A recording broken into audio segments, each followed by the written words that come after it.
New York city کے بارے میں کہا جاتا ہے سٹی دیٹ نیور سلیپس، یعنی کہ یہ ایک ایسا شہر ہے جو کبھی نہیں سوتا، اور حقیقت بھی ایسے ہے۔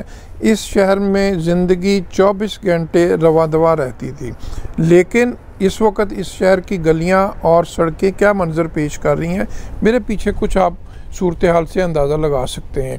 ایسی ہی صورتحال شہر کے تقریباً بیشتر حصوں میں یہی صورتحال ہے، اور نہ صرف اس شہر میں بلکہ امریکہ کے 40 مختلف شہروں میں یہی صورتحال ہے۔ یہاں پر کرفیو نافذ ہے۔ آج 2 جون ہے، شام 8 بجے کا وقت ہے، اور نیو یارک سٹی کی جانب سے جو کرفیو نافذ کیا گیا تھا 1 جون کو، اس کو بڑھا کر پہلے 2 دن کے لیے کیا گیا، لیکن اب اسے بڑھا کر 1 ہفتے کے لیے کر دیا گیا۔ اور اس ساری صورتحال کی بنیادی وجہ ایک واقعہ بنا جو کہ امریکی شہر منیاپولس میں ایک جارج فلائیڈ نامی سیاہ فام شخص کی ایک سفید فام پولیس آفیسرز کے ہاتھوں ہلاکت ہوئی۔ اس ایک واقعے کی وجہ سے امریکہ، جو کہ کرونا وائرس کی وجہ سے شٹ ڈاؤن، لاک ڈاؤن یا سٹے ایٹ ہوم حالت میں تھا، لوگ تمام تر گائیڈ لائنز کو، تمام تر احتیاط کو بالا طاق رکھتے ہوئے اپنے گھروں سے باہر نکل آئے، اور ملک میں ایک احتجاجی مظاہروں کا ایک ایسا سلسلہ شروع ہوا جو کہ اب تھمنے کا نام نہیں لے رہا ہے۔ اور انہی احتجاجی مظاہروں میں توڑ پھوڑ کے واقعات بھی بڑی تعداد میں ہوئے، پولیس اور مظاہرین کے درمیان جھڑپوں کے واقعات بھی بے تحاشا ہوئے، اور بہت سے ایسے واقعات بھی ہوئے جن میں جو مظاہروں میں شرپسند عناصر تھے انہوں نے ان کا فائدہ بھی اٹھایا، اور انہوں نے بڑے بڑے سٹورز میں توڑ پھوڑ کے دوران وہاں پر لوٹ مار کا وہ بازار گرم کیا کہ اور اس کی بھی کوئی مثال یہاں پر نہیں ملتی۔ اس تمام تر صورتحال کو جب یہ کنٹرول سے باہر ہو رہی تھی تو اس پر قابو پانے کے لیے یہ فیصلہ کیا گیا کہ کرفیو نافذ کیا جائے، اور کرفیو کا آج یہاں پر دوسرا دن ہے۔ صدر ٹرمپ کی جانب سے کہا جا رہا ہے شہروں کو اور مختلف ریاستوں کو کہ اگر حالات کنٹرول میں نہ ہو تو نیشنل گارڈ ان کو کال کیا جائے اور ان کو تعینات کیا جائے۔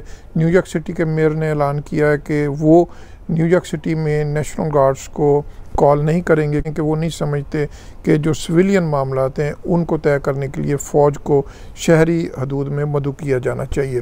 نیو یارک اسٹیٹ کی یہ صورتحال ہے۔ آج کرفیو جو کہ شام سے نافذ ہوتا ہے، اس سے پہلے کا جو وقت ہے اس دوران بھی مظاہرے ہوئے، نہ صرف نیو یارک بلکہ امریکہ کے تمام بڑے شہروں میں احتجاجی مظاہروں کا سلسلہ جاری ہے۔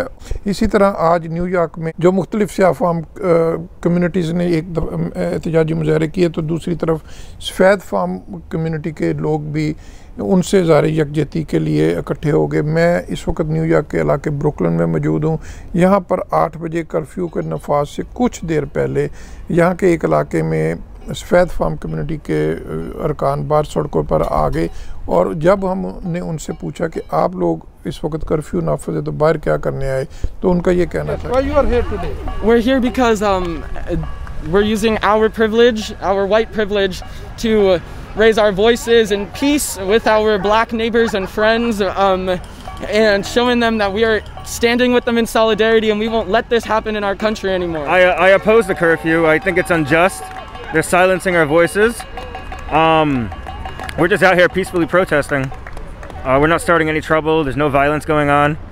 What is the solution of this problem? The solution is huge, and it's incremental by incremental by incremental. And the first thing is the police and the law that allows the records of police with histories of brutality to not be public. The guy that killed Mr. Lloyd had 18 incidents of abuse, and nothing was done about it, and it wasn't public. امریکہ اور امریکہ کے موجودہ حالات پر نظر رکھنے والی دنیا ایک سوال کر رہی ہے کہ اب آئندہ آنے والے دنوں میں امریکہ میں کیا ہوگا۔